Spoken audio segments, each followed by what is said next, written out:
I can see how people die up there because you rely, I mean, I did so myself. Like you rely so heavily on oxygen. And if you have to wait a long time and you don't, and if your crew isn't as experienced and they're not, or you don't pay for enough bottles, like all of a sudden you run out way sooner and then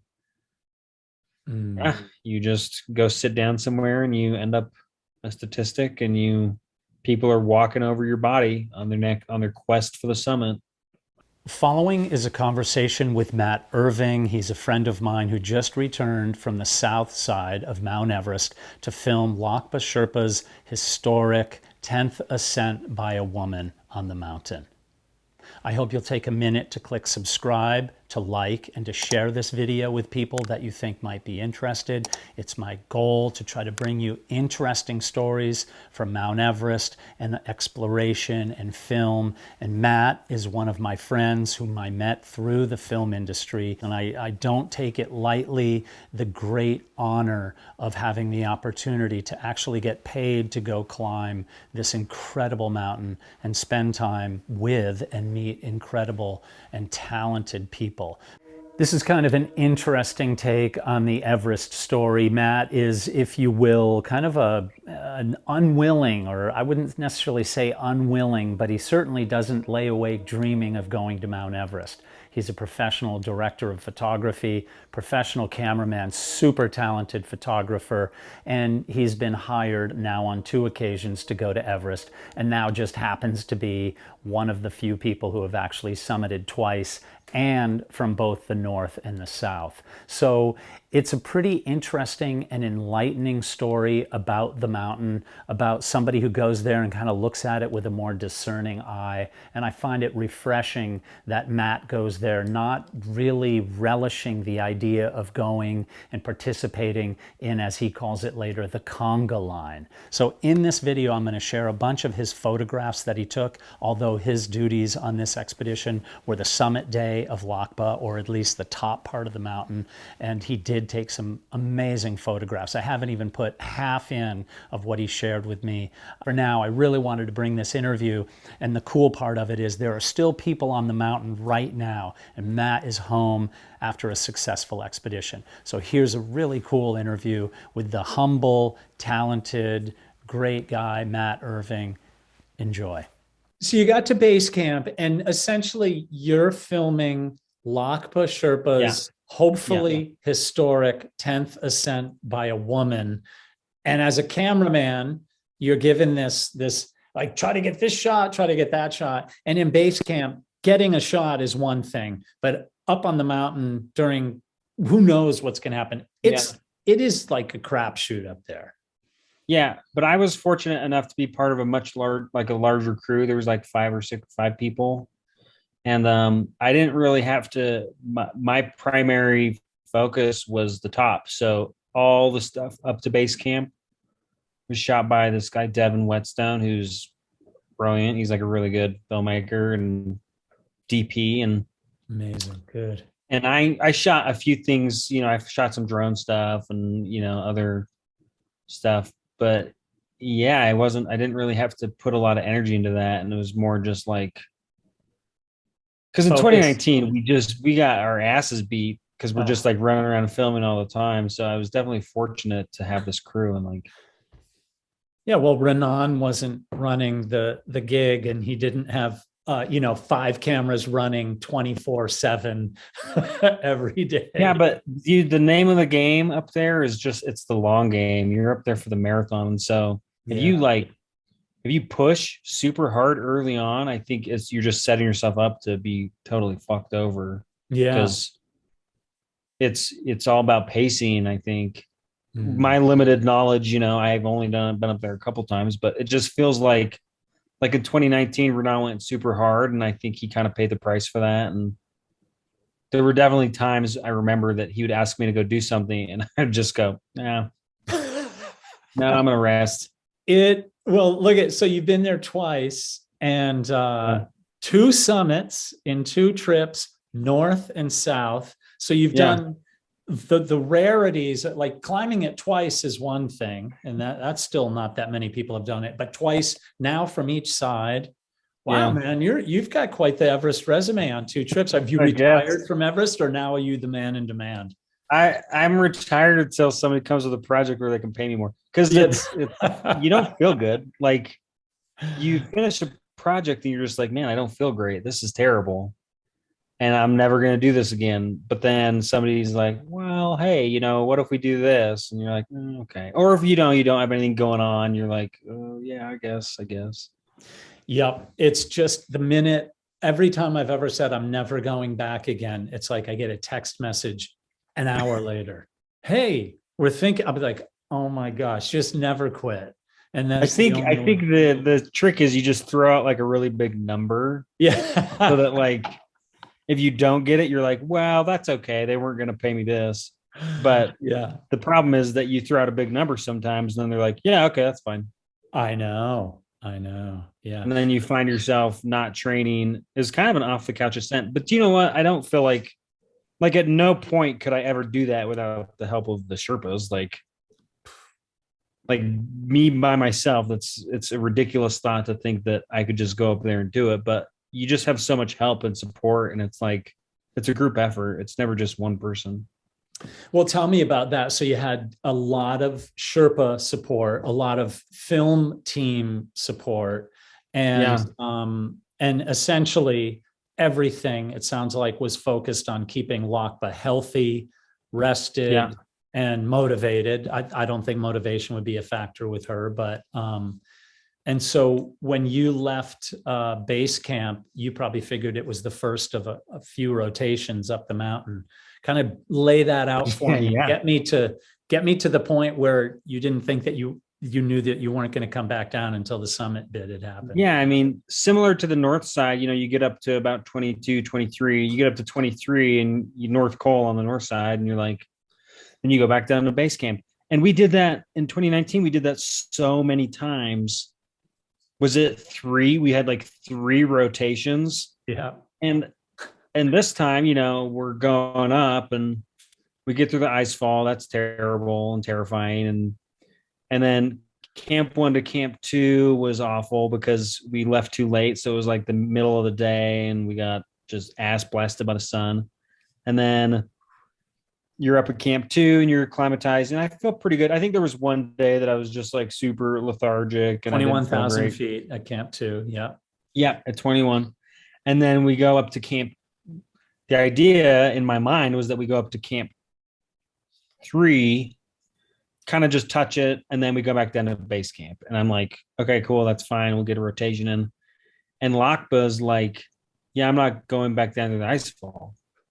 So the way she had set up her schedule, she's like, yeah, I'm just going to wait here for like 5 days and I'm going to go for the summit. So it's like, well, if I go down, Oh yeah. I'm not really going to have enough time to like rest and then come back up. So instead, luckily we had, extra oxygen. And at night, I just slept on 0.5 liters and kind of thought that that would help me recover. And I think that's without knowing anything scientific about that, that feels like a way to recover if you're not going to go down. Mm-hmm. Because you sleep really well and you're just resting. And Yeah. so I slept for maybe 2 nights on oxygen, and then we started going for the summit. And I don't know anything about anything, so I'm just along for the ride. If So Lhakpa doesn't make it, then I don't make it. right. My goal isn't the summit. My goal is to follow Lhakpa. So, and that's I Right. think Yeah. that's how it's always been for me. In 2019, our goal wasn't the summit. My goal specifically was to follow Mark Sinnott. And if Mark were to go down, I wouldn't just take off and go to the summit. I would just go down because who cares? I don't really care. Yeah. Well, that's probably your strongest suit, is that I really think you don't care. And that's actually a beautiful thing. There's so many people who are like, well, if she goes down, I'm going to try to find a way to go up because I'm not coming here for not having a shot at the summit. I mean, Yeah. it Well, I drives get people insane. to me, I get paid the same. So like if I can Yeah. get paid to do less work, that's Yeah. great. Yeah. And That's not go right. up and feel That's like right. shit. Yeah. So tell me, you get up to Camp 3, which is 23,000 feet on the Yeah. Lhotse face. That is to me, was a very uncomfortable camp, but truly one of the most beautiful views outside, looking out toward Cho of any camp I've Yeah. ever been on. And it takes the sun forever to set up there. So you have Yes. warm Yes. And it mountain. sets in the valley, and then the sun comes down, and it's the fog rolls in, and it's Incredible. beautiful. We jumped on oxygen at Camp 3 the second time we were up there. So we didn't jump on it immediately, but we slept on it at Camp 3, and then from Camp 3 to the summit, we were just on oxygen. And Mm. I mean, I have so much respect for people that do it without, because it's hard. Oh yeah, it is. It's More hard than enough to anything, do it it's a with. huge time commitment, and it's just a large amount of time that you're not feeling good. And So you yeah, get to the South Col, and that's 26,000 feet, 8,000 meters essentially. You're in the death zone.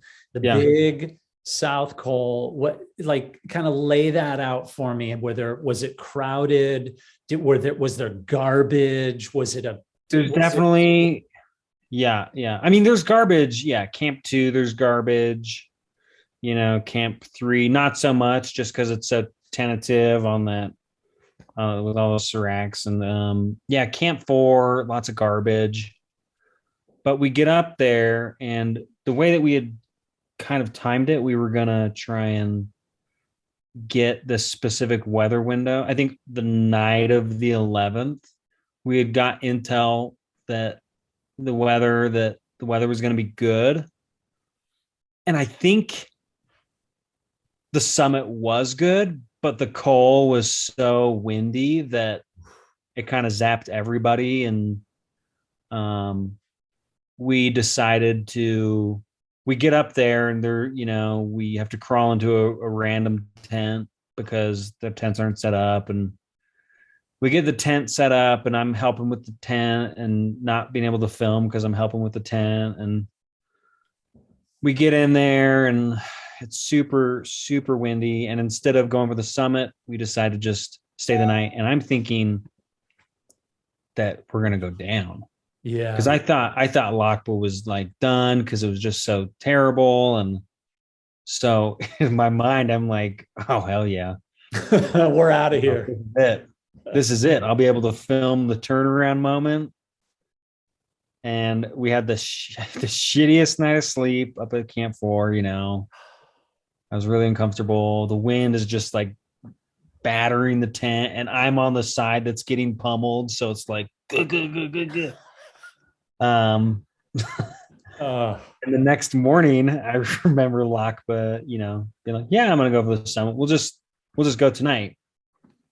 I didn't do much filming that day. I like literally would just hold up a GoPro, and because we didn't really leave the tent, they would have a conversation, and I'm like, I'll just lift up a GoPro and call it good. And I was like, the night before, I was having trouble with my camera. Like my camera wasn't working properly, and so I was stressed out about that. And uh, I was thinking to myself, like, great, the camera's broken, and I'm just gonna have a GoPro on the summit. That's stupid. But I got it working, and then yeah, and then I didn't sleep anything. The next day, she decides to go, and I was like, all right, let's do this. But it's really not that far. It's only like under 3,000 vert to get to the summit, yeah. Yeah, and it's which steep. It's like right up to it and right down. I mean, there is the ridge, but up into that point, Lakpa has like one speed. She'll go forever, but she has one speed. And I think thankfully my speed is my my first gear is faster than her first gear. yeah. So, I'm able to hike in front, and then get set up to shoot and then shoot her, and then she gets in front of me and then I follow her for a little bit and then I pass and I go get in front. And um on that, we started up from camp 4 and immediately we're in like a line, which I don't hate because it's slow and you can just Yeah. hang out. Yeah. And as long as like your system is working and you have oxygen, like it's fine. Yeah. um and I remember looking down. I had a moment like this in 2019 up on the summit ridge, but it was like it's quiet. You're in the line, it's slow, you're just kind of standing there waiting for people to move. And out behind me, you're looking down into the expanse below, and there's thunderstorms in the distance. And it's just like the most beautiful. That to me was more beautiful than the summit. It's just like seeing this, having this quiet little moment. But we moved up slowly. I filmed, here and there. After a while, it all kind of looks, filming at the bottom is pretty similar to filming at the top. So I didn't film a ton there. I filmed a handful of scenes, a few scenes. But she wasn't really talkative. She was pretty quiet, and focused. You could see like from the start of the trip, she's super talkative, but then as the trip goes on, like her focus kind of goes to this and it becomes this laser pointer. And she didn't shut down. She just wasn't super talkative. And so I filmed what I could, and then we just keep motoring along, keep moving up. I was always kind of psyched to get to these little log jams because then I could just Rest. stand there. Yeah, I could rest and not feel like I'm doing something wrong. It's like, well, I can't really pass people.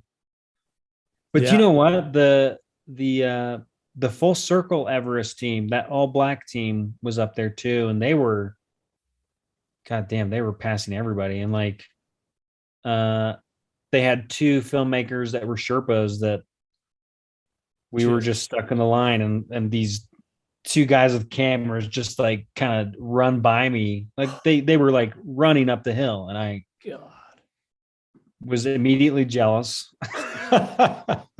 But not envious at the same time. Jealous but not envious. Yeah. It's such a weird. So yeah, the line, getting in the line and you're looking down and there's all these people that just, they want the same thing. They just want to get up on top. And so we get up to the step. The Hillary Probably step. about Yeah. 6. Yeah, Hillary step. We summited around 7, maybe a little bit before 7. So I saw the sunrise along the step.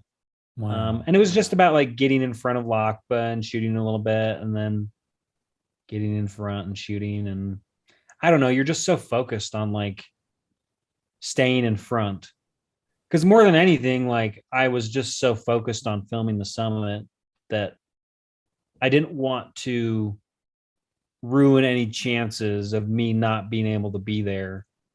So I probably was a little bit more conservative with shooting than I should have been. But up there, man, you never know. And I just would have hated to been like to not be at the summit. And yeah, you let your mind kind of take over, and you get inside your head, and then you're like, I got to stay in front. I got to stay in front. And then you probably miss some moments that would be really beautiful, but you're just, I don't know. I should have stayed a little bit closer, I think. But so I think the longer away shot, at least there's a clearance on the ridge and there's like no human beings dotting it. But but now there's like some stupid weather station up on the right below the it was like a Rolex. It was like a Rolex thing, like a Rolex Nat Geo thing. And you get up on this, one of the most iconic ridge lines on the planet, and there's a goddamn tiny little weather station there that ruins your view. And you're like, do we really need to have a weather station right here? It's actually a pretty good point. And then in China, one weekend before that, they did one almost the exact altitude. I heard they did it. There's a little bit higher. Oh, is it really? And earlier. And Yeah, D-Chan, I that's think, too was bad. on that I team. can't imagine like getting up on that on the north side, getting up on that ridge, and then just seeing a stupid weather station. Like, yeah. Is it to save lives? It's a Honestly. dick swinging. It's a dick swinging contest. It's like hmm. You can look up and see the jet stream raking all the snow off, and go, yeah, okay, we probably shouldn't be up there. Yeah. But let's check the weather forecast on the Well, let weather. me let me look at my app and let me double. Oh, the winds are actually slightly higher than I thought. Oh my gosh.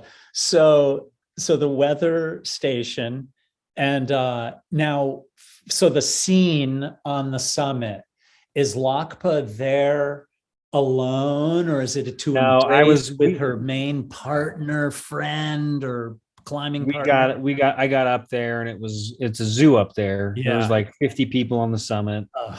So much different than 2019. It was so Yeah. much 2019 was so there was solitude, and there was this beautiful experience, and you get up there and you're just like everybody's up there with their goddamn GoPros on their poles, promoting their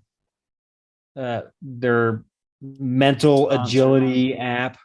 And it's like I was filming her, and there was just this moment like she's still motoring up, going pretty slow, taking a Yeah. few steps, resting. Yeah. And as she's coming up, there's just like people all over the place, Keep kind of going. milling around. So she gets up to the, so you're there and it's a Yeah. mob scene, and you Yeah. hope that her down suit is a different color so you can separate her from the I mean, other. you can see her. She has a specific regulator, or she has a specific mask, and it's pretty easy to tell who it is. But it's just too bad, because if we would have gone up the day before, it would have been just us. Hmm.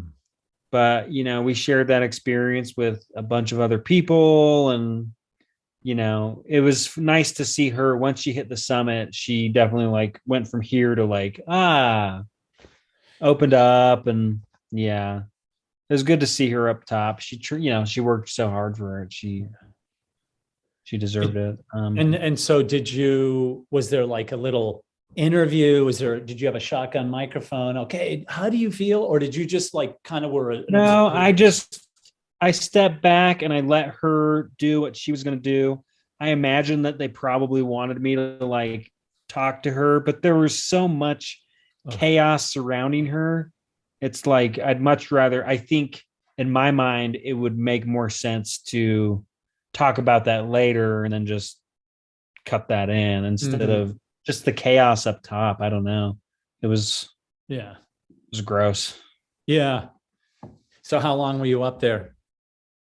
Oh, like 20 minutes, I think.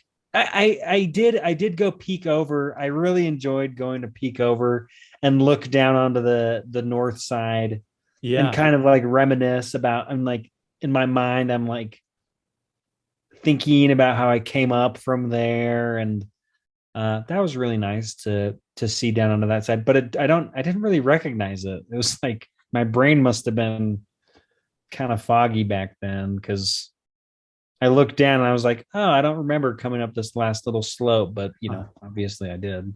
Well, and then there was obviously, I don't think anybody was coming up from the north because it was just the Chinese this year again. Oh, really? I Yeah. didn't know. I didn't hear about any of that. Yeah.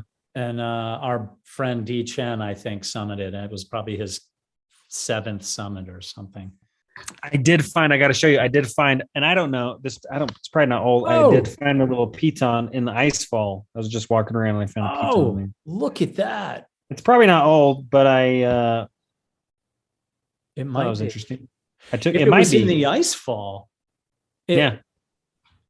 yeah, I it's understand why Lhakpa didn't want to go back down through the ice fall, because there's just a lot of uncertainty, and you can go in the morning and stuff. When we were coming down, waiting at a spot, like a 30-ton block just broke off right in front of us, and it's like, oh, okay, it could happen, at any point. And oh, it's just, I feel like I'm not a risk taker. I take some risks, but it's like they're more calculated and stuff. And that's one where I'm like, you can try and mitigate by going early in the morning. And that's kind of all the risk. That's all you can do. You're leaving yourself up to a lot of chance, I think. And you've got a good Everest resume, and probably two tries, 2 for 2. 2 for 2. That's better than most people can say. Well, I think the first one was a fluke. I think I don't know how that happened. Yeah, and then the second one, it's just you'll just have such a solid group and a good weather window, and it's like Mingma and Lhakpa, like they have such an intimate knowledge of that mountain that I put a lot of trust in their hands to help me get to the top, and I think that trust is well deserved, and hopefully I never have to do it again. Just as long as you got good pictures and you don't have to go back. It's hard to make anything look good when there's 5,000 people in your shot. It's like, how do you make this look super cool? Yeah. In a conga line up from Camp 4. Yeah. Coming down, it was so interesting to see, like, coming from technical climbing. Like coming down, we got kind of stuck, bottlenecked, and there was a bunch of people coming up, and to just see like the inexperience of people that are going to the summit, that you looking at like their Jumar setup, and there's like 5 carabiners attached to the Jumar, and you're like, what are these for? What are you doing? And to just see like these people that have no okay, this sounds elitist, but it's not like, elitist. they have no business being there. There's no their liability, I guess. Like, they're putting the Sherpas' lives in jeopardy because of their inexperience, and it's just some ego thing. You pay a lot of money, and the Sherpa's like, yeah, I'll drag your ass to the top. When we were coming down, there was this older gentleman. He looked my age, probably your age. He was ancient. But he was kind of coming up, and it looked like he was having trouble with his mask, and he like took his mask off. And I kind of looked back, and all the Sherpas are like, no, put your mask back on. But he didn't. And then you could see that he was still focused on going up, but he was like, he was really, I mean, had his mask off at 28,000 feet, and he was, I messaged Lindsay later that when I got back down, I was like, hey, who died today? Because I was certain that like that he was gonna die. But I thought for sure he was gonna die. He didn't, turns out. I don't know if he summited, but I can see how people die up there, because you rely, I mean, I did so myself. Like, you rely so heavily on oxygen. And if you have to wait a long time and you don't, and if your crew isn't as experienced and they're not, or you don't pay for enough bottles, like, all of a sudden you run out way sooner, and then you just go sit down somewhere and you end up a statistic, and people are walking over your body on their quest for the summit. Matt, thank you. Cool story. Really, really appreciate you taking time out of your day to share that with us, with everybody at this channel, and to the viewers. I cannot thank you enough that you've actually taken time out of your day to come to this channel to watch some of the videos. That's a privilege. I believe that very deeply, and I feel nothing but gratitude that you've taken time out of your day. Even if you don't like what you see, even the critics, even the people who disagree with the things that are happening on this channel, thank you for being here. I respect you. I cherish this opportunity to come together with people of like and similar interests. So please click subscribe, like this, share it with your friends, and also if you would like to comment and add to the conversation, love to hear what you think about this and any of the other videos. Be well. Thank you very much. Have a great day, and thanks again for being here.